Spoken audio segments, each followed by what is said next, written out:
Welcome to episode 116. Some ideas about flow inspired by a long run up in the country over a weekend.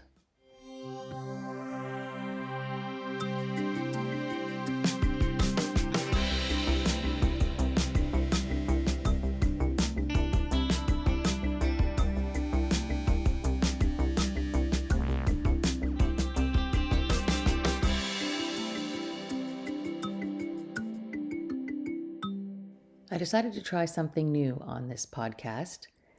I interviewed someone and I decided to keep pretty much the full interview, but to split it in half in two parts, because I have gotten quite a bit of feedback that episodes up to 30 minutes are good and beyond that are not good, not so good. So I'm kind of holding myself to the 30-minute mark, but to try something different, kept 99% of a conversation, split it in half, and I'm offering it in two parts.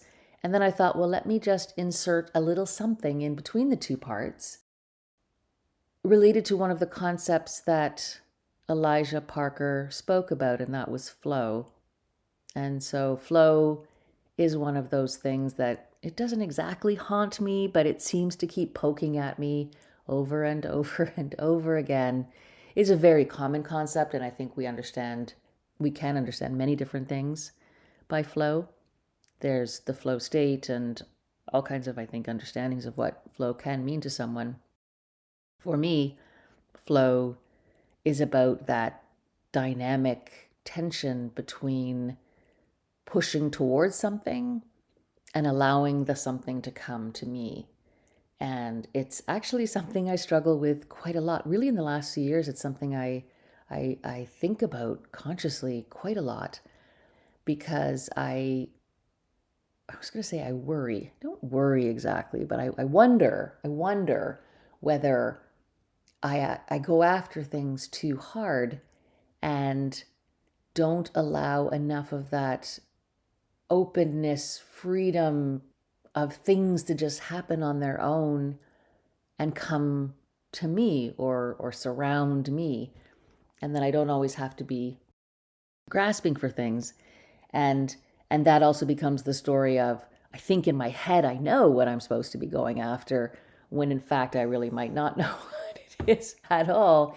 And I should be also allowing the things I can't see or anticipate needing or wanting come to me.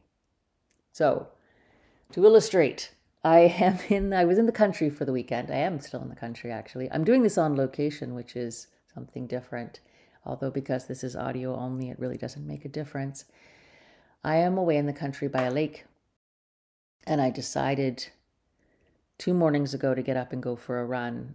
And I did have to push myself because it was early and it was a little bit cold. And I've only just started running again, but I really love running in the country.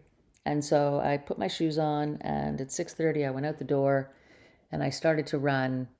And I was thinking to myself, why am I forcing myself to do this? I could just have a lazy tea with a book and relax and go for a swim later, and I don't need this. But I really felt like I wanted to do it, and I thought, am I forcing myself to do it? And then I get off into a whole thing in my head. And so I just thought, just run, Sarah, just run.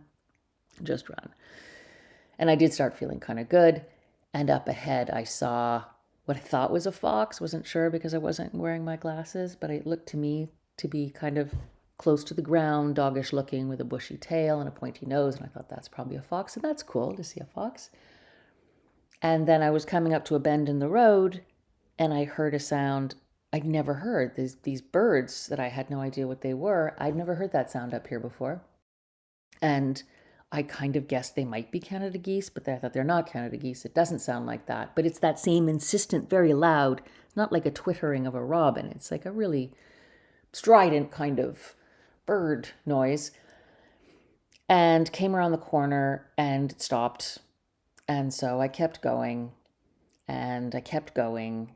And I was having such a good time that I actually pushed myself to go further than I ever wanted to. But I also felt oddly like those birds had said, come on, keep going. You can do this. You're enjoying it. And so I do look for these signs out in the world to say, am I pushing or am I receiving? Am I pushing or am I receiving? And so I took the bird I took the bird song as a sign that I should keep going. And so I did. And I got to a certain milestone on the road. I turned around and started back. And on my way back, about halfway back, I was running, and it's very early in the morning, and across the road was an older man. And he said, hello. And I said, hello. And he said, good morning. And I said, good morning. And so I thought, this is the country. We stop. We stop and we talk. And so we had a conversation about, he said, well, I saw someone all in black ahead of me. I thought it might be. Now I think it might have been you. I looked down and I was wearing black pants and a dark shirt. And I said, well, it might have been. I saw somebody in white ahead of me. Did you see the person in white? And he said, no. And I said, well, that person was, they made a right and I followed, but then they got ahead of me and I'm not sure which way they went along the road. There's not that many ways to go along the roads up here. But he said, no, I didn't see the person in white, but I did see the person in black. And I think it was you. And I said, it probably was. And I mean, it's just a silly conversation, but it was so nice just having a conversation with somebody I didn't know on a country road at not the break of dawn, but pretty early in the morning. And then I said, I think I saw a fox, and I described the animal, and he said, I think that was a fox. And I said, great, that's great. And then I said, I heard these birds. I think they were around the corner, but then I wasn't sure. There was one other turn on the road. They could have been up there. And he said, no, it was along the road where you ran, and those are the cranes. And I said, I've never ever heard of sandhill cranes. And he said, yes, they're sandhill cranes. And he showed me a picture on his phone. And all this while I'm sweating and I'm wondering why I've stopped. But I just was having such a delightful conversation and it all sort of came rushing on me. And I thought, well, I did push myself to get out the door and run. But then I did see a fox and I did hear the cranes. And then I did meet this fellow on the road. And I love those spontaneous conversations with people I don't know where we just have this connection and we talk about anything. And I was smiling and he was smiling, and eventually he said, well, you should probably get going now. You have quite a ways to get back to your place. And I said, oh dear, that's true. And so I started running back, and then it was this idea of flow was all running through my head, and how we know when we're forcing and when we're receiving what's meant to come to us. And then I went on this odd tangent where I thought, well, there was someone in white and someone in black, and that's odd. Like, this is pretty not dramatic, but it's like a real dichotomy. It's the one in white and the one in black, and then there's the pushing and then there's the receiving. And then I had this moment of stepping back and thinking, why am I seeing everything always as a off on, push pull, up down, white black? That's not what flow is. Right? Flow in my mind, as I was thinking about this as I was running, I thought, well, it's not always just about light on, light off.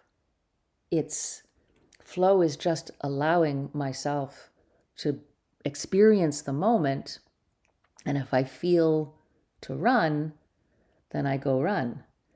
And if I'm open to it, maybe there are certain signs in the world out there, people or animals or circumstances of whatever kind, that are saying, yeah, keep going this way. And maybe there are other signs saying, no, maybe you want to go off that way. Maybe you want to stop what you're doing. Maybe you want to do something different.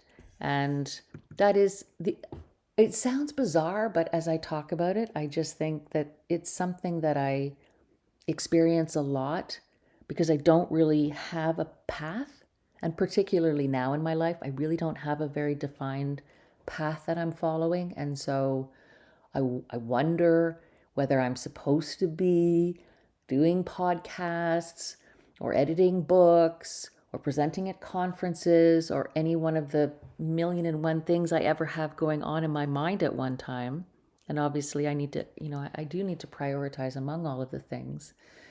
And then sometimes I think, just relax, enjoy the experiences, try to follow your gut to see what you move forward towards and what you don't, and be open to what comes to you and what doesn't, and just move with more freedom and flexibility and openness in the world. And so that's been my lesson from this weekend. And I don't know if that resonates with you. You can let me know.